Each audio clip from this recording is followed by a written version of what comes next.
muchishandisa imi muchitinyima ndai.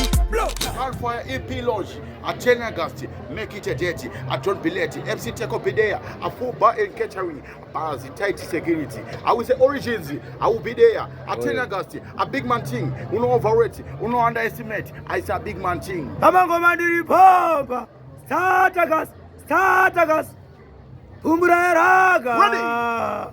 Baba Lakson. Ready? Dinengaji tumo. Inini dinengaji tumo na masendeke. Ready? Right. Every ghetto youth.